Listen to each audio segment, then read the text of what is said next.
படாத இடத்துல ஆண்டுடைய சுவிசேஷத்தை சொல்லும்படியாக நாங்கள் கைகோர்த்து இந்த ஊழியத்தை செய்து கொண்டிருக்கின்றோம்.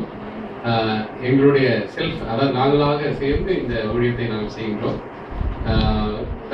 தற்பொழுது தமிழ்நாட்டில் ஜபாதமலை என்ற இடத்துல அவனுடைய பணியை அந்த இடத்துல ஒரு கிராமத்துல நாங்கள் அங்கு ஒரு பாஸ்டர் வைத்து நாங்கள் செய்து கொண்டிருக்கின்றோம்.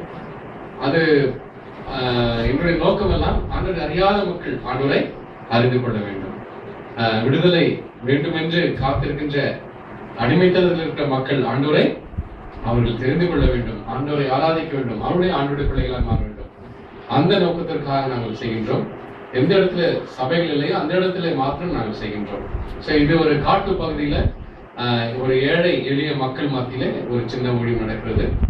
அந்த இடத்துல போத்தூர் என்ற இடத்துல உங்களுக்கு ஒரு சின்ன இடத்தை கொடுக்காம ஆயத்தமா இருக்காங்க. அதை நாங்கள் சேர்ந்து அதை வாங்க இருக்கின்றோம். அடுத்த வாரத்துல அந்த இடத்துல வாங்கி அந்த இடத்துல ஒரு ஆண்டவருக்காக ஒரு கூடாரத்தை போட பிரயாசப்படுகின்றோம். அப்படி எங்கெல்லாம் சபைகள் இல்லையோ மக்கள் வாஞ்சியா இருக்கிறாங்களோ அந்த இடத்துல ஊழியம் செய்வது எங்களுடைய வாஞ்சை, எங்களுடைய தரிசனமா இருக்கிறது. அதுக்காக நீங்க ஜெபித்துக் கொள்ளுங்கள். பிறகு சேலம் பகுதியில ஒரு 60 கிலோமீட்டர் தள்ளி கருமந்துறை என்ற ஒரு இடம் இருக்குது. அந்த இடத்துல ஒரு காட்டு பகுதியில பாப்பநாய்ப்பட்டி என்ற ஒரு இடம் இருக்கிறது. அங்கெல்லாம் சபைகள் கிடையாது.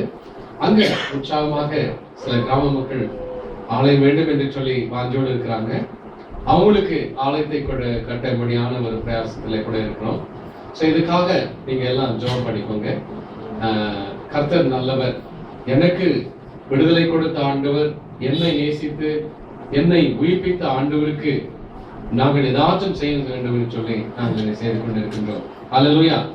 உலகம் கொஞ்ச காலம், வாழ்க்கை கொஞ்ச நேரம், கொஞ்ச காலம். அதனால் கிறிஸ்துவுக்காக ஏதாச்சும் நம்ம செய்யணும்னு சொல்லி அந்த ஒரு நோக்கத்திற்காக நாங்கள் செயல்பட்டு கொண்டிருக்கின்றோம். எங்க மத்தியில அருமை சகோதரர் சாம்சன் வந்திருக்கிறாங்க. அதுல அவரோடு கூட நாங்க மிகவும் வாஞ்சி உள்ள ஒரு சகோதரர், அவரும் இந்த இடத்துல எங்களோட இருப்பது ரொம்ப சந்தோஷம். எங்களை உங்களுடைய ஜெபத்தில் நீங்க தாங்கிக் கொள்ளுங்கள். கர்த்தர் மென்மேலும் உங்களை ஆசீர்வதித்து இப்படிப்பட்ட சபையை கொடுத்ததுக்காக ஆண்டவருக்கு நான் ரொம்ப நன்றி சொல்லுவேன். வந்திருக்கிற அருமையான பிள்ளைகள் யாருக்காக நன்றி சொல்லுவேன். கர்த்தர் உங்களை மென்மேலும் ஆசீர்வதிப்பாராக. நன்றி. ஹல்லேலூயா.